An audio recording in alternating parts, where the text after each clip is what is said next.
We are unmasking a pretty, we're removing all those layers, fictitious layers, layers that are not the real layers. To say you define your own pretty and you are the one who is going to expose what prettiness is. We are all unique and we are all pretty in our uniqueness. We cannot be like anybody else. So we reveal that to the world. So unmasking is basically being vulnerable, being bare, being able to say all my insecurities, they're here on the table and I am happy with that. I'm okay with that. I'm still enough.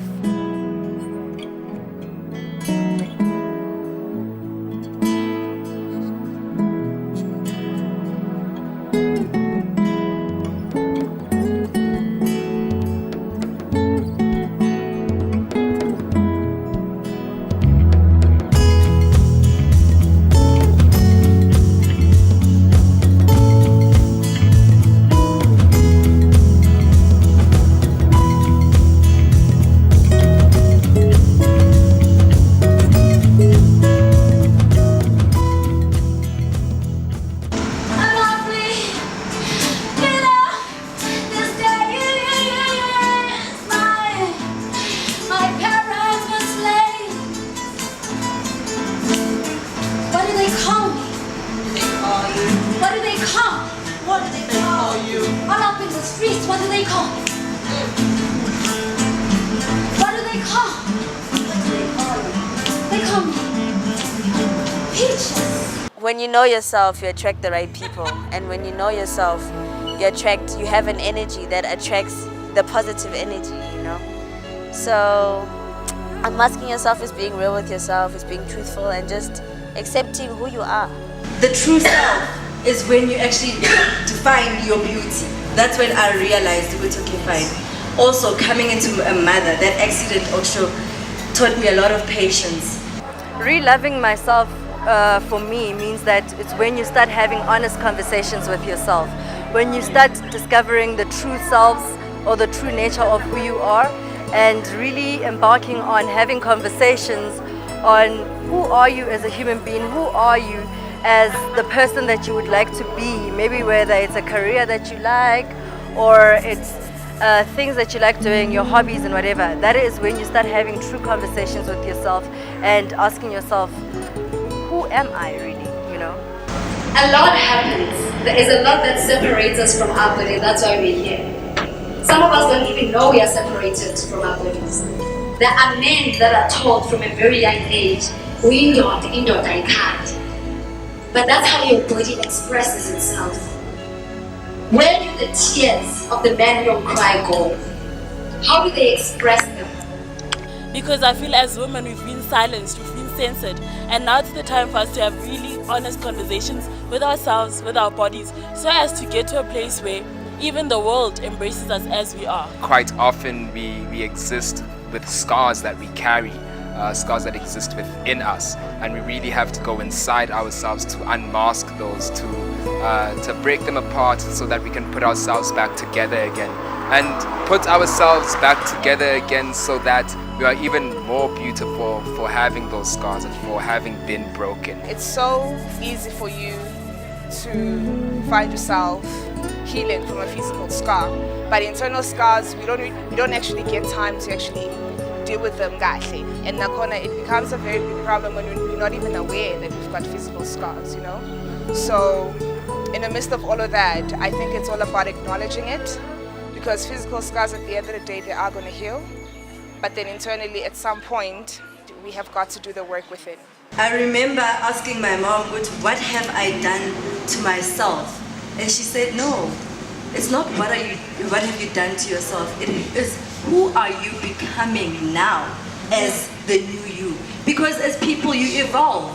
You're not going to be the same person.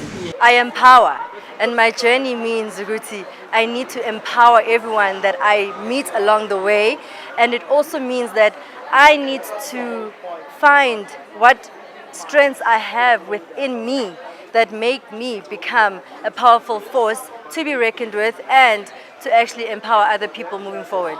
Conversations such as this are much needed and so necessary because people walk around with broken identity. And if you don't know who you are, the society will tell you whom you are not. So the whole point of conducting these sessions and gatherings is to communicate better with ourselves, have an intraspecific communication with our bodies, with our minds, with our spirits, so that we can lead a whole life. Punch, drunken meconium stained liquor. The woman is sedated, placed in lithotomy, her uterus being emptied of all the remains of joy, turned into ashes. She plays an antichrist in a gynesomna film, stirring a dead fetal heartbeat. Episode 1 of 5 trillion stages begins. Stage 1, denial. The conflict inside of me is tearing me apart. I'm a woman in distress, confined in a maternity ward. After this event, I feel like I am whole. I feel like I am stepping into myself. Like I was laid bare, and I'm getting closer to myself. I think that's what the theme was, and I'm feeling it. I mean, sitting and speaking amongst each other around what this pretty means. What does it mean to be this human being that exists in this world right now? And starting to change that and redefine those terms, redefine what actually pretty means, and unmasking that.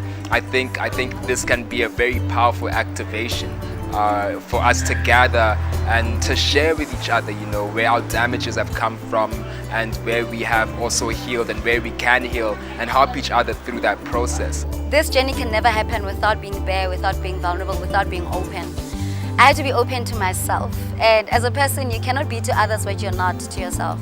So I had to be open to myself first and dwell into that and love that. And, before I can be open to other people, before I can be able to be vulnerable to other people, and in order to just motivate them as well, to be vulnerable and to be bare and to be open to themselves. A lot was made aware to me. You're not the only one. I'm not the only one that's dealing through or going through things. And there's a support group out there, and we can talk about these things, Sometimes talking or listening to someone else's story is very fruitful and life-changing to you. And maybe you needed to hear that story to change and work on your own life. And you needed to hear that advice, or you needed to hear that song, or you needed to hear that poetry piece, man. It was the right audience actually to come for the first event, so that we can actually express what the movement is about, because it's a movement. We will have more events like this, and I'm hoping that the turnout will continue to grow, as today it was a very beautiful turnout. Our groups are kept, intimate and small, because we're talking about quite sensitive things. And this one was very important because it was an introductory session. It was a kick-off, so for people to be comfortable, And I'm just very happy about the type of people who came. The people who are very, very determined to start a journey and to continue with this journey. The people who are ready to say, you know what, I want to live a different kind of life where I am more connected to myself, I'm more awake, I'm more present. So it was amazing for me. It was healing more for me than for them, I think.